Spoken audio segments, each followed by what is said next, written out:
Olá, amados irmãos. Quero saudá-los com a graça e a paz do Senhor Jesus. Amém. A lição de hoje é a lição de número 13, é a última lição desse trimestre, e ela foi escrita pelo pastor Vanderlei Batista Marins, tem como título Certeza do Amanhã. E o texto base é o texto de Jeremias, capítulo 29, verso 11, que diz assim: Eu aqui sei que pensamentos tenho a vosso respeito, diz o Senhor, pensamentos de paz e não de mal, para vos dar o fim que desejais. A lição está dentro do contexto dos 70 anos do cativeiro na Babilônia, período em que Deus enviou seu povo, a nação de Israel, para lá, como consequência da sua desobediência aos mandamentos do Senhor. E está também dentro do contexto da crise de pandemia que a gente está vivendo no mundo, que pode se apresentar a nós como disciplina de Deus, castigo de Deus, ou também como uma forma de Deus despertar em nós uma busca maior por Ele, uma espiritualidade melhor, no sentido de que vivamos uma vida digna e honrada na presença do Senhor. E o pastor Vanderlei ele introduz dizendo assim: tempos de restrições são sempre inquietantes, cheios de especulações e de muitas novidades. Por outro lado, também podem ser vistos como preciosas oportunidades para revermos muitas coisas, consertos, tomada de atitudes ou permanecermos céticos e revoltados. O povo de Israel, no contexto do capítulo 29 do livro de Jeremias, deixou de honrar ao Deus Todo-Poderoso, menosprezou a palavra do Eterno na voz dos seus profetas, serviu e adorou falsos deuses, prostituiu a fé. Por isso a disciplina veio em forma de dominação estrangeira, cativeiro e humilhação internacional. Em meio a toda essa desolação, apesar do povo ter abandonado a Deus, ele não o abandonou. E por isso, mais uma vez, lhe estendeu a mão. O Senhor revela seus propósitos através de uma carta enviada pelo profeta Jeremias. Todo sofrimento vai passar. Existe um amanhã garantido dentro da vontade e da bondade do Senhor. É o alvorecer de esperança, mas enquanto o dia da vitória não chega, algumas atitudes precisam ser tomadas. O conteúdo da carta que o povo recebeu na Babilônia desafiava-os à certeza do amanhã. Embora fosse um castigo de Deus, os 70 anos do cativeiro, por causa do abandono da palavra, da desobediência aos mandamentos do Senhor, das escolhas por uma vida longe de Deus e em pecado contra Deus, o povo escolheu abandonar o Senhor. Mas Deus não abandonou o povo, ainda que tenha lhes enviado para o cativeiro. Esse cativeiro tinha o propósito de restaurar esse povo, de recuperar esse povo e no futuro abençoar esse povo, na esperança de que eles, ao serem disciplinados, compreendessem a disciplina, aprendessem a disciplina, fossem restaurados, recuperados, se arrependessem dos seus pecados. E aprendessem o que precisavam aprender naqueles 70 anos do cativeiro babilônico, ali na Babilônia, para que quando voltassem para Jerusalém, pudessem aproveitar todas as coisas boas que tiveram a oportunidade de aprender e aplicar na vida para crescer e se desenvolver e serem ricamente abençoados por Deus. Então o texto vai nos mostrar, e a lição também vai nos mostrar e nos ensinar, que nos tempos de lutas e tribulações e sofrimentos e dificuldades, há muita coisa que nós devemos aprender, que precisaremos aprender, para que quando passar o tempo do sofrimento, possamos colocar em prática tudo aquilo que nós aprendemos no tempo do sofrimento, para que tenhamos uma vida próspera e abençoada pelo Senhor. Primeiro ponto, certeza que motiva investimentos no presente, O pastor Vanderlei ele diz assim: o profeta Jeremias fala ao seu povo que estava exilado, vivendo as durezas do cativeiro e marcado por revolta e ausência de expectativa, e aí ele cita o Salmo 137, que é no contexto do cativeiro, para que agisse com normalidade, Aquela agora era a realidade deles. Um novo dia iria raiar, mas enquanto não acontecia, era preciso viver o que isso significava naquele momento. A resposta está em Jeremias 29, 5 a 7. Então, os versos 29, 5 a 7, diz assim: edificai casas e habitai nelas, plantai pomares e comei o seu fruto. Tomai esposas e gerai filhos e filhas, tomai esposa para vossos filhos e dai vossas filhas a maridos, para que tenham filhos e filhas. Multiplicai-vos aí e não vos diminuais. Procurai a paz da cidade para onde vos desterrei e orai por ela ao Senhor, porque na sua paz vós tereis paz. Então, como é que eles deveriam viver aqueles 70 anos no cativeiro? Eles deveriam viver de forma natural. É esta orientação que o texto sagrado nos mostra e que o pastor Vanderlei chama a atenção. Aquela agora era a realidade deles. Um novo dia iria raiar, mas enquanto não acontecia, era preciso viver. O que isso significava naquele momento? Conselhos preciosos para o povo: não agir como se estivesse arruinado, mas que tudo era uma questão de tempo. Esta é a orientação dos versículos 5 até o versículo 7. Vivam naturalmente, vivam uma vida normal. Casem-se, dão em casamento, comprem, negociem, façam negócio, porque durante 70 anos, esta vai ser a vida de vocês. É aqui que vocês vão viver, é aqui que vocês vão morar. E isso não vai mudar durante 70 anos. Então, eles deveriam viver aquele período dos 70 anos em alegria, da melhor maneira possível, da melhor forma possível. Do contrário, teria um grande sofrimento, um grande prejuízo, o que acaba acontecendo para alguns. O pastor continua: a Babilônia era apenas uma vara com a qual Deus estava disciplinando o seu povo. Disciplina é diferente de castigo. Os exilados deveriam adquirir o conhecimento das coisas importantes que a vida na Babilônia poderia proporcionar. Deus não queria que o seu povo ficasse à margem do progresso, vivendo apenas como escravos inúteis, mas que aprendessem a lidar com os negócios, com o comércio. Chegaria o tempo do retorno e então levariam com eles as experiências adquiridas. Deus estava preparando o seu povo para um novo tempo. Então, eles deveriam aproveitar aquele período que eles estavam tomando como castigo, mas que na verdade era uma disciplina positiva do Senhor, colher tudo de bom que eles poderiam colher no tempo que eles estariam ali na Babilônia, para que quando retornassem para Jerusalém, pudessem aplicar na vida em Jerusalém tudo de bom que aprenderam, e assim teriam uma vida próspera e uma vida abençoada. Não importa a situação que temos vivido, aprendamos com as circunstâncias, com os nossos erros, para não mais repeti-los, e tiremos o melhor de cada situação, levantemo-nos e nos firmemos de pé, diz o pastor. O ponto 2, certeza que previne quanto aos proclamadores de mensagens falidas, Verso 8 e 9, porque assim diz o Senhor dos Exércitos, o Deus de Israel: não vos enganem os vossos profetas que estão no meio de vós, nem os vossos adivinhos, nem deis ouvidos aos vossos sonhadores, que sempre sonham, segundo o vosso desejo. Então, aqui ele está chamando a atenção. Também o verso 9. Porque falsamente vos profetizam eles em meu nome, eu não os enviei, diz o Senhor. Então, ele está avisando aqui dos falsos profetas que estariam entre eles, dizendo palavras opostas àquelas que o Senhor Deus estava falando com eles. E Deus estava falando com eles através do profeta Jeremias. Não havia outro profeta do Senhor ali para falar com eles, não. Era o profeta Jeremias. Mas havia vários profetas entre eles, que o Senhor Deus os chamam de falsos profetas, trazendo palavra de consolo e esperança, que Deus não estava trazendo para eles naquele momento. Esses falsos profetas estavam dizendo que logo, logo, aqueles 70 anos, aquele cativeiro iria passar, e que não duraria 70 anos. Mas a promessa de Deus era de que o cativeiro duraria 70 anos. Então havia os falsos profetas trazendo falsas esperanças para aquele povo naqueles dias. E nos nossos dias é o que mais tem.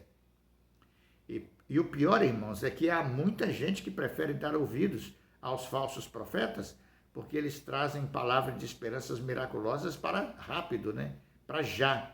E às vezes as promessas do Senhor são um pouco demoradas. e muita gente não quer ter paciência para esperar o tempo de Deus. Então, tomam suas próprias decisões baseadas em revelações, profecias e sonhos, e não são pessoas que são abençoadas.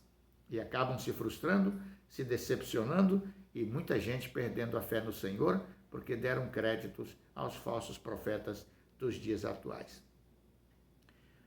Pastor Vanderlei diz, quando Jeremias profetizou que Jerusalém seria devastada e o povo levado cativo pelo exército babilônico, as reações agressivas contrárias ao profeta e à profecia foram imediatas.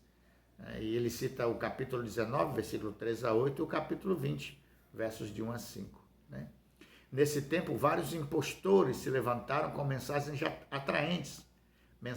atraentes ao povo, dizendo que não era bem assim conforme o profeta estava falando.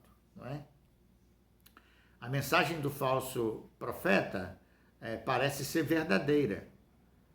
É atraente, agradável, cheio de aparente esperança, mas não passa de cilada, veneno para a alma e deformação para a fé. Né? Capítulo 23 de Jeremias, versículo 32. Foi por isso que o Senhor preveniu o seu povo quanto ao perigo das coisas fáceis, por parte de alguns que se levantaram para contrapor a vontade de Deus anunciada pelo profeta. Quanto a esses, a recompensa foi: não deis ouvidos. Capítulo 23, verso 16 do livro do profeta Jeremias. E mesmo no cativeiro, irmãos, e eles estavam no cativeiro porque não deram ouvidos à palavra de Deus, e mesmo no cativeiro muitos continuaram não dando ouvidos às palavras de Deus. Foram para o cativeiro por causa de desobediência a Deus e a sua palavra, por não obedecer à voz do Senhor através do profeta, e lá no cativeiro ainda continuaram se rebelando contra Deus e contra o profeta Jeremias, e continuaram dando ouvidos aos falsos profetas que estavam lá com eles.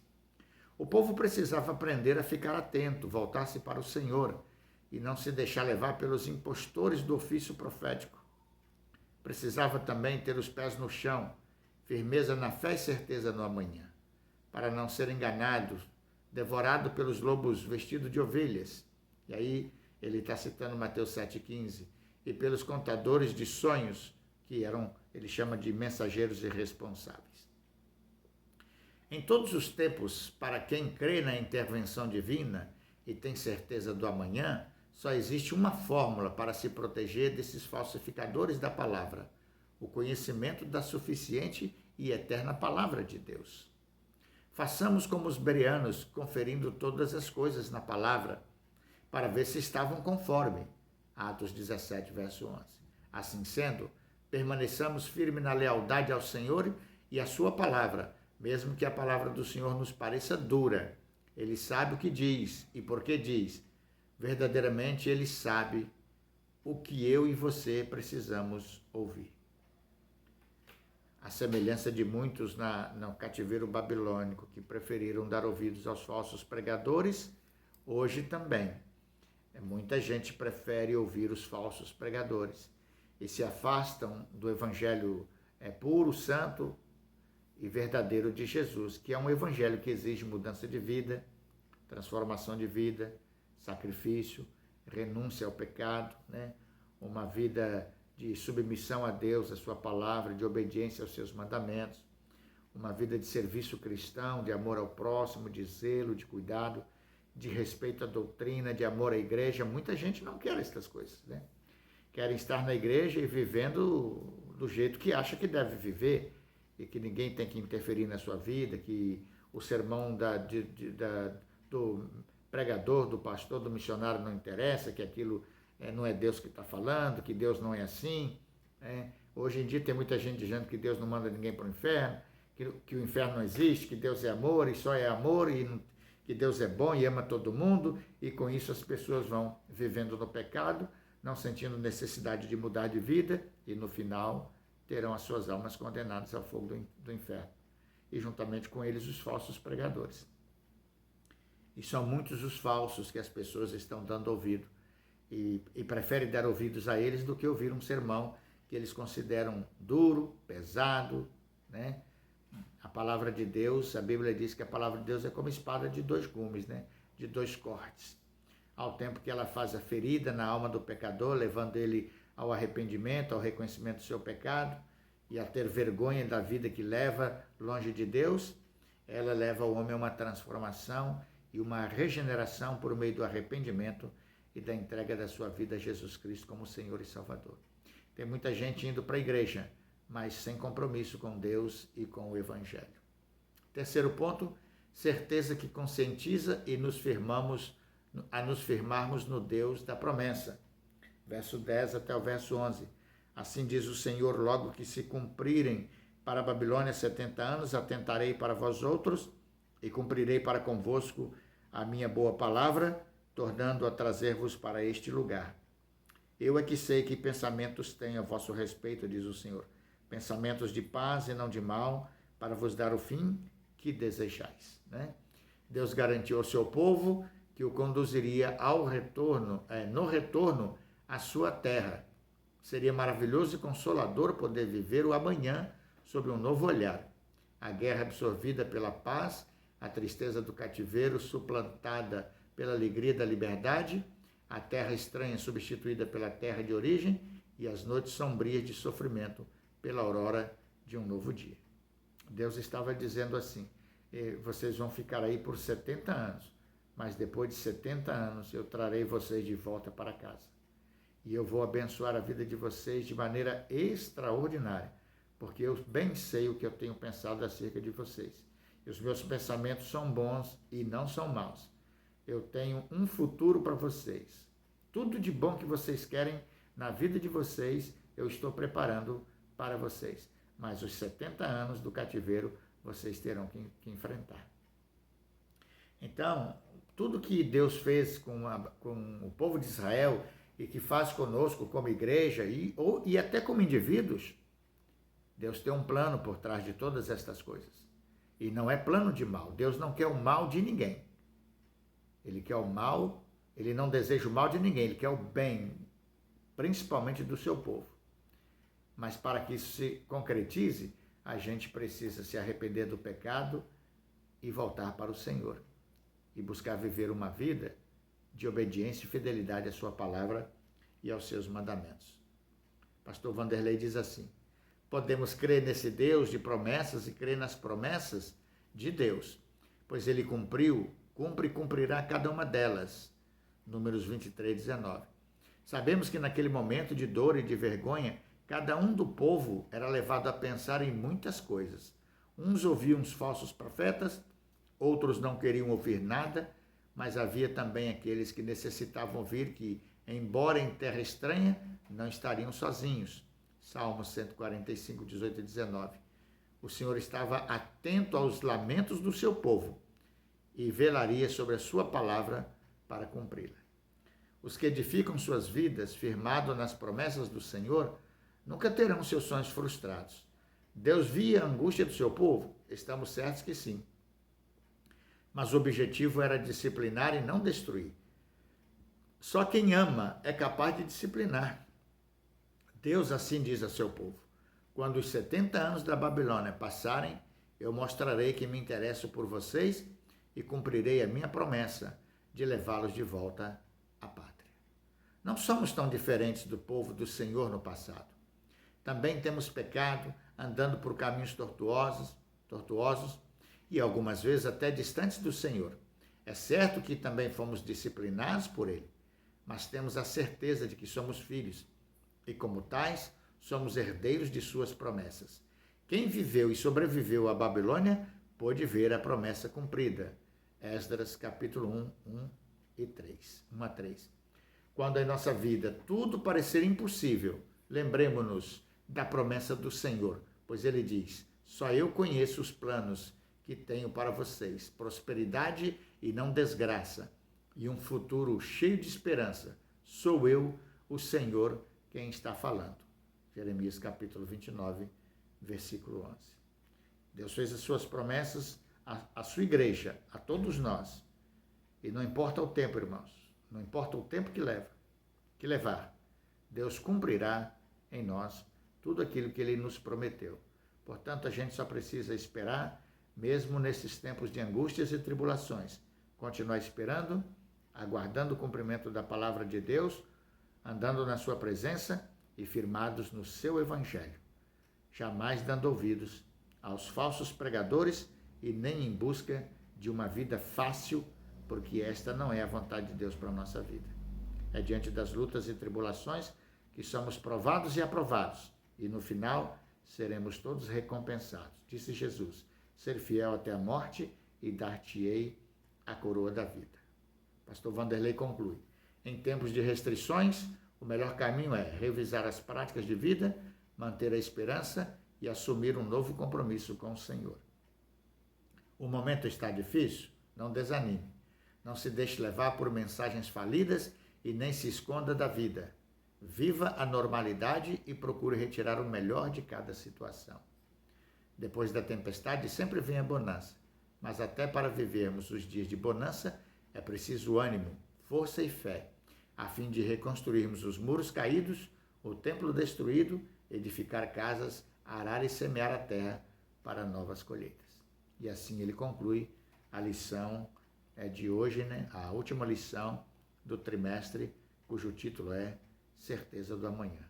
E podem ter certeza, irmãos, os tempos podem ser difíceis, mas Deus está conosco nesta jornada. E certamente a vitória será do povo de Deus, apesar de todas as lutas e dificuldades, porque o que Deus tem preparado para nós é algo muito superior a todo esse tipo de angústia e sofrimento que o isolamento, por causa da pandemia, tem causado a todos nós. Deus nos abençoe ricamente, em nome do Senhor Jesus. Amém?